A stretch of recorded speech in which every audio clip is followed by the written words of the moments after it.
Hello students, हम लोग करने वाले हैं class 10th math NCERT exemplar chapter number 5 that is arithmetic progressions exercise 5.3 हम लोग कर रहे हैं। 5.3 में हम लोग क्वेश्चन नंबर 11 पे आ गए हैं। चलिए स्टार्ट करते हैं। क्वेश्चन नंबर 11 है डिटर्मिन के सो दैट के square plus 4k plus 8। This is, let me say, first term A, then 2k square plus 3k plus 6, and then third term 3k square plus 4k plus 4। तो ये तीनों term जो है consecutive terms of an AP है, मतलब ये एक AP की तीन टर्म्स हैं। वो हमें पता करना है कि के की किस वैल्यू के लिए ये एक एपी बन जाएगा। ओके, अगर हमें ये एपी बनाना है तो हमें पता है कि जो कॉमन डिफरेंस है वो सेम रहना चाहिए। It means d is equal to a2 minus a and d is also equal to a3 minus a2 if a, a1, a2, a3 are in AP. अगर ये एपी में है तो हम लोग वही चीज करने वाले हैं। a2 माइनस ए को a3 माइनस a2 के इक्वल पुट कर देंगे। तो a2 की वैल्यू मेरे पास क्या है, 2k square plus 3k plus 6, minus है तो ब्रैकेट लगा दे, k square plus 4k plus 8 is equal to A three की वैल्यू है 3k square plus 4k plus 4। a2 minus करना है तो ब्रैकेट लगा दो, 2k square plus 3k plus 6। अब ब्रैकेट खोल देंगे हम लोग, तो ये बन जाएगा माइनस का के स्क्वेयर माइनस का 4k माइनस का 8। इसी तरीके से जब हम लोग यहाँ पर ब्रैकेट खोलेंगे तो साइन चेंज हो जाएंगे, 2k square minus 3k minus 6। 2k square में से k स्क्वेयर माइनस करेंगे तो 1k स्क्वेयर होगा, 3k में से माइनस 4k होगा तो माइनस 1k या सिंपली माइनस k होगा, 6 में से 8 गया माइनस का 2 हो जाएगा। 3k स्क्वेयर में से 2k स्क्वेयर माइनस करेंगे k स्क्वेयर हो जाएगा, 4k में से 3k माइनस करेंगे प्लस का k हो जाएगा, 4 में से 6 करेंगे तो माइनस का 2 होगा। अब सारी टर्म्स को राइट साइड शिफ्ट कर दो, लेफ्ट साइड सॉरी, तो इससे साइन क्या हो जाएंगे सभी टर्म्स के चेंज, के स्क्वेयर के साथ के स्क्वेयर, 2 के साथ 2, और ये जो k है वो ऐड हो जाएगा, दोनों नेगेटिव है तो माइनस का 2k is equal to 0, -2 multiply में है डिवाइड हो जाएगा तो it will become k is equal to 0। तो यानी कि अगर k की वैल्यू 0 पुट करेंगे तो ये जो आपको तीनों टर्म्स दिख रही है ये AP में आ जाएंगी। बड़ा इजी है चेक करना। देखिए फर्स्ट टर्म क्या बन जाएगी, 0 प्लस 0 प्लस 8, क्योंकि k को हमने 0 पुट करना है। सेकेंड टर्म की बात करेंगे तो ये भी 0 ये भी 0, 6 हो जाएगा। और अगर a3 की बात करेंगे 0 प्लस 0 प्लस 4 यानी कि 4, and you can clearly see कि ये एक एपी बन रही है जिसमें कॉमन डिफरेंस -2 है। तो इसलिए हमारा answer k is equal to 0 बिल्कुल सही है। 12th क्वेश्चन करते हैं एक्सरसाइज का। स्प्लिट 207 को तोड़ना है इनटू 3 पार्ट्स, 3 हिस्सों में, such that these are in AP, ताकि ये तीनों एपी में हो जाएं, and product of 2 smaller part is 4 6 2 3, और जो 2 स्मॉल पार्ट्स है उनका जो प्रोडक्ट है वो 4 6 2 3 बन जाए, ये हम लोगों ने करना है। let a2 a3 are 3 parts of 207। हम लोग मान लेते हैं कि 207 को जो हमने 3 पार्ट्स में तोड़ा है वो a2 और a3 है। As these are forming an AP, क्योंकि एक AP बना रहे हैं तो इसीलिए हम लोग A को A लिख देंगे, जो सेकंड टर्म है उसे A प्लस डी, और जो थर्ड टर्म है उसे हम लोग A प्लस 2D लिख सकते हैं। ये आपका an के फॉर्मूले से आपने फर्स्ट टर्म, सेकंड टर्म और थर्ड टर्म लिखा दी। अब पहली कंडीशन क्या है, अगर हम लोग इन तीनों को ऐड करेंगे तो तीनों को ऐड करने पर हमें क्या मिलेगा 207, क्योंकि हम लोगों ने 207 के 3 हिस्से कर दिए हैं और जब तीनों हिस्सों को दोबारा जोड़ेंगे तो it will become 207। So a plus a plus a, it means 3a, d plus 2d that is 3d is equal to 207। अब 3 को क्या ले लोगे कॉमन, 3 जो है इधर मल्टीप्लाई में है, दूसरी तरफ जाकर ये डिवाइड में चला जाएगा तो इट विल बिकम 69। तो a प्लस डी की वैल्यू जो है वो 69 आ गई। ये हम लोग मान लेते हैं इक्वेशन हमारे पास ये फर्स्ट आई है। ओके, उसके बाद हमें बताया हुआ है कि product of two smaller parts, दो स्मॉलर पार्ट्स का जो प्रोडक्ट है वो 4623 है, 4623 है जो कि स्मॉलर पार्ट्स का प्रोडक्ट है। देखिए अब 207 को हम लोग तोड़ रहे हैं तो इसका मतलब क्या है कि जो तीनों नंबर हैं वो हमारे पास क्या होंगे, पॉजिटिव होने के चांसेस हैं। तो तीनों नंबर अगर पॉजिटिव है तो ऑटोमेटिकली है कि ये वाला नंबर सबसे छोटा होगा, ये उससे बड़ा और ये सबसे बड़ा होगा। तो इट मींस जो स्मॉलर पार्ट्स हैं वो फर्स्ट टर्म a और सेकंड टर्म a2 है, और इनको प्रोडक्ट करने पे आई एम गेटिंग 4623। तो a की जगह तो a लिख देंगे, a2 की जगह पर a प्लस d लिख देंगे, दैट इज 4623। अब बड़ा आसान हो गया, देखिए a प्लस डी की वैल्यू मेरे पास 69 आ रही है फर्स्ट इक्वेशन से, तो हम लोग 69 a plus D directly put कर देंगे। इससे क्या बेनिफिट होगा, इससे ये बेनिफिट होगा कि हम लोग a यानी कि फर्स्ट टर्म कैलकुलेट कर पाएंगे। तो मैं यहाँ पे कैलकुलेटर से डिवाइड करता हूँ, 4623 डिविजिबल बाय 69, तो 67 मेरे पास a यानी कि फर्स्ट टर्म की वैल्यू आ गई। अब मुझे d कैलकुलेट करना है, तो d के लिए क्या करना पड़ेगा, 69 में से a माइनस करना पड़ेगा, और 69 में से a मतलब 67, सो इट विल बी 2, तो कॉमन डिफरेंस 2 आ जाएगा, तो सेकंड टर्म अपने पास 69 बन जाएगा। वैसे भी एक चीज यहाँ पे नोट करें कि जो हमारे पास a प्लस डी बना है यहाँ पे फर्स्ट इक्वेशन में, this is nothing but second term, यानी कि हमारे पास सेकंड टर्म की वैल्यू कैलकुलेट होके आई है। अब a3 की बात करेंगे तो a की वैल्यू है आपके पास 67 प्लस 2 इंटू डी, डी की वैल्यू 2 है तो 2 इंटू 2 4, इट विल बी 71। तो थर्ड टर्म जो है वो आपकी 71 हो गई। कैसे चेक करेंगे कि हमारा आंसर सही है या नहीं, पहले तीनों को प्लस करके देखते हैं। जब अपन ने तीनों को प्लस किया तो मुझे 207 मिल रहा है, तो यानी कि पहली कंडीशन तो सेटिस्फाइड है। अब इन्होंने बोला है कि दो स्मॉलर पार्ट्स का प्रोडक्ट यानी 67 और 69 का मल्टीप्लाई कर देंगे, तो आई एम गेटिंग 4623 और वही हमें गिवन था, तो यानी कि हमारा आंसर बिल्कुल सही है। तो इस तरीके से क्वेश्चन नंबर 12 आप लोगों का डन हुआ। 13th क्वेश्चन है the angles of a triangle are in AP. आपके पास एक ट्राइंगल है, उसके जो एंगल्स हैं वो एपी में हैं। The greatest angle is twice the least. सबसे बड़ा एंगल सबसे छोटे वाले से 2 गुना है, डबल है।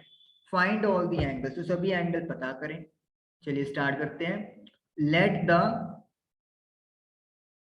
स्मॉलेस्ट एंगल, सबसे छोटा जो एंगल है ट्राइंगल का उसे हम लोग एक्स लेट कर लेते हैं, तो फिर जो सबसे बड़ा एंगल होगा ग्रेटेस्ट, उसकी वैल्यू क्या होगी, उन्होंने बोला है जो ग्रेटेस्ट एंगल है वो स्मॉलेस्ट वाले से ट्वाइस है, तो यानी कि ट्वाइस यानी कि डबल, तो 2x हो गया सबसे बड़ा एंगल। तो जो बीच वाला एंगल बच गया मिडल एंगल, वो कैसे कैलकुलेट होगा। हमें पता है कि ट्रायंगल के तीनों एंगल्स का सम 180 होता है, तो 180 ऐसे करते हैं हम लोग, middle angle of triangle plus smaller angle plus greatest angle. हमें पता है अगर एक ट्रायंगल के तीन एंगल्स को अपन ऐड करते हैं तो we will get 180 degree angle sum property of triangle. तो मिडिल एंगल तो हमें नहीं पता, इसको हम लोग, चलो इसको मिडिल एंगल ही लिख लेते हैं अभी, क्योंकि फिर एक नई वेरिएबल बनाएंगे, इससे अच्छा तो यही कर लेते हैं। स्मॉलर एंगल कितना है मेरे पास, x है, और ग्रेटर एंगल मेरे पास 2x है। तो मिडल एंगल मेरे पास हो गया x plus 2x that is 3x। तो मिडल एंगल की वैल्यू निकल के आ जाएगी 180 माइनस 3x। तो जो सीक्वेंस है वो क्या हुआ, सबसे छोटा आपका x, फिर मिडिल एंगल हो गया 180 माइनस 3x, और सबसे बड़ा angle is 2x। Let a is equal to x, a2 is equal to 180 minus 3x, और जो थर्ड टर्म है उसे लेट कर लेते हैं 2x। As a2 a3 forms and AP, क्योंकि एक एपी बना रही है तो इसका मतलब क्या है कि सेकंड टर्म में से जो फर्स्ट टर्म माइनस करके डिफरेंस आएगा वो a3 माइनस a2 यानी कि d2 के इक्वल होना चाहिए। तो अब आप वैल्यू पुट कर देंगे, a2 की जगह पे मेरे पास है 180 माइनस 3x, आगे माइनस a मतलब x, a3 की वैल्यू 2x है, नेगेटिव है तो ब्रैकेट लगा दो, 180 माइनस 3x, ये बन गया 180 माइनस 4x माइनस का 180 minus minus plus, so minus 4x, 2x और 3x को ऐड करेंगे 5x होगा, इधर आके बन जाएगा आपका माइनस का 5x। जो 180 है ये इधर आके नेगेटिव हो जाएगा तो माइनस का 180, तो minus 9x is equal to minus 360। Negative से नेगेटिव कैंसिल कर दोगे तो x की वैल्यू आपके पास आ जाएगी दैट इज 4040। तो इसका मतलब क्या है, जो सबसे छोटा एंगल है, इधर स्मॉलेस्ट लिख दो, स्मॉलेस्ट, सबसे छोटा एंगल जो है वो 40 डिग्री है, जो सबसे बड़ा एंगल है वो 80 डिग्री है, और जो मिडिल एंगल है 180 minus 3x, it will be ये वाला यहाँ पे 180 minus 120 that is equal to 60। तो आपके पास ये इस तरीके से एंगल्स लिखे गए। अब आप देख सकते हो कि तीनों को जब आप प्लस करोगे तो 180 बनेगा, तो पहली कंडीशन सेटिस्फाइड, और दूसरा था कि सबसे बड़ा एंगल सबसे छोटे से डबल है, ट्वाइस है, और वो बात यहाँ पे बिल्कुल सही साबित हो रही है। तो इस तरीके से क्वेश्चन नंबर 13 आप लोगों का डन हुआ। नेक्स्ट है, if the nth terms of 2ap are the same, आपको 2ap दे दी है और दोनों का कहते हैं कि nth टर्म सेम है, find the value of n, n की वैल्यू पता करो, फाइंड दैट टर्म, और वो टर्म भी पता करनी है। चलिए तो पहले अपा पहली एपी की बात कर लेते हैं, 975 सो ऑन, और an का फॉर्मूला लिख दो। Now an is equal to, a मतलब फर्स्ट टर्म, चलिए पहले अपन कैलकुलेट भी कर ही लेते हैं। a जो है फर्स्ट टर्म 9 है, d जो है वो निकलेगा आपका a2 माइनस a1, तो 7 में से 9 माइनस करेंगे माइनस का 2, तो an is equal to 9 plus n minus 1 into D की वैल्यू माइनस का 2। सो माइनस 2 को n से किया माइनस का 2n, माइनस 2 को माइनस 1 से किया प्लस का 2, तो an आपके पास आ गया 11 minus 2n। This is let me say equation first. Second AP आपको दी हुई है 24 21 18। नाउ अब आप कैपिटल यूज कर लेते हैं an, क्योंकि यहाँ पे हमारे पास टर्म्स बदल गई लेकिन स्मॉल एन सेम है, उन्होंने गिवन कर दिया, तो इसीलिए हम लोग वो चीज चेंज नहीं करेंगे। कैपिटल ए की वैल्यू 24 लगा लो, कैपिटल डी की वैल्यू a2 माइनस a1, यानी कि 21 में से 24 माइनस करेंगे वी विल गेट माइनस का 3। तो अब an का फॉर्मूला है a यानी 24, n नहीं पता, और d है माइनस का 3। सो 24 माइनस 3n, ये बन जाएगा आपका प्लस का 3। तो an is equal to 27 minus 3n। This is equation second. तो दो इक्वेशन आ गई। अब कंडीशन हमें क्या दी हुई है, अकॉर्डिंग टू क्वेश्चन क्या है कि जो an है वो कैपिटल an के इक्वल है, बोल दिया है उन्होंने कि nth टर्म दो ap की सेम है, तो वैल्यूज पुट कर दो 1 और 2 से। 11 minus 2n is equal to 27 minus 3n। n वाली टर्म्स एक साइड पे कर दो और जो कॉन्स्टेंट्स हैं उनको दूसरी तरफ कर दो, तो यू विल गेट 16, यानी कि जो 16th टर्म होगी इन दोनों एपी की वो सेम होने वाली है। अब उन्होंने टर्म भी पूछा है, तो ए एन 1 में पुट कर दो, 14 1, a16 इज इक्वल टू, तो एक तो answer n is equal to 16 आ गया, 14 1, तो a16 is equal to 11 minus 2 into 16, तो you will get 11 minus 32, that will be minus का 21। अगर आप यहाँ पे भी पुट करोगे तो still you will get the same answer. देखिए a16, लो 1 एंड 2 दोनों लिख देते हैं आपका, 27 माइनस 3 इंटू 16, तो ये बनेगा आपका 48 माइनस का 21।